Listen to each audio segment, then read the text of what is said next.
రేపటి నుంచి railway కోడూరులో NDA కూటమి ప్రచారం ప్రారంభం కానుందని రైల్వే కోడూరు నియోజకవర్గం టీడీపీ ఇన్ఛార్జ్ ముక్క రూపానందరెడ్డి తెలిపారు. వచ్చే ఎన్నికల్లో రైల్వే కోడూరులో 30,000 ఓట్ల మెజార్టీతో గెలిచి జనసేన అధినేతకు కానుకగా ఇస్తానని ఆయన అన్నారు. ఈ నియోజకవర్గంలో గత 20 సంవత్సరాల నుంచి అభివృద్ధి జరగలేదని, కనీసం బస్టాండ్కు కూడా నోచుకోలేదన్నారు. ఇక అరవ శ్రీధర్ను గెలిపిస్తే రైల్వే కోడూరు అభివృద్ధిలో ఆదర్శంగా నిలిచేలా చేస్తానని రూపానందరెడ్డి పేర్కొన్నారు.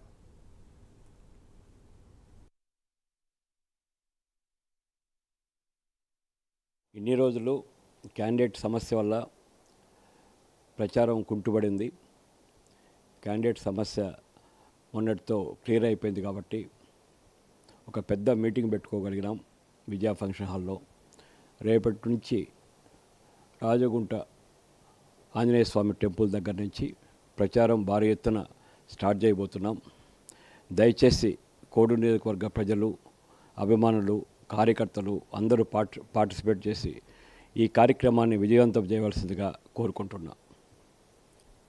ఈరోజు నారా చంద్రబాబు నాయుడు గారు, జనసేన అధ్యక్షులు పవన్ కళ్యాణ్ గారు, మోడీ గారు ఉమ్మడి ఎన్డీఏ కూటమి వచ్చిన దానివల్ల చాలా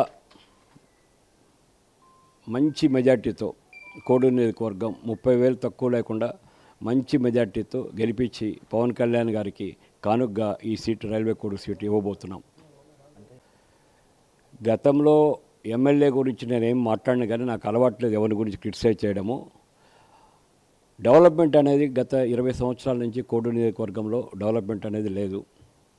కనీసం ఆర్టీసీ బస్టాండ్ కూడా కూర్చోవడానికి కూడా ప్రజలకు అందుబాటులో లేదు. ఈసారి ఎన్డీఏ కూటమిలో జనసేన అభ్యర్థిని గెలిపిస్తే నారా చంద్రబాబు నాయుడు గారు సీఎం కావడం ఖాయం. పవన్ కళ్యాణ్ గారికి సెంట్రల్లో ఉన్న చనువుతోటి మంచి సంబంధాలు ఉన్నాయి కాబట్టి అక్కడి నుంచి ఫండ్స్ తెచ్చుకోగలం. నారా చంద్రబాబు నాయుడు గారి గురించి ఇక్కడి నుంచి ఫండ్స్ తెచ్చుకోగలం. రైల్వే కోడూరు మంచి ఆదర్శ నియోజకవర్గంగా తీర్చిదిద్దడానికి 100% ప్రయత్నం చేస్తాం. 20 సంవత్సరాల నుంచి అందరికీ అవకాశం ఇచ్చారు. దయచేసి కోడూరు ప్రజలు, అభిమానులు, కార్యకర్తలు ఒక్కసారి అవకాశం ఇచ్చి చూడమని చెప్తున్నా. 100% కోడూరు నియోజకవర్గము మంచి నియోజకవర్గంగా తీర్చిదిద్దడానికి ప్రయత్నం చేస్తారని చెప్తున్నా ఈ సందర్భంగా.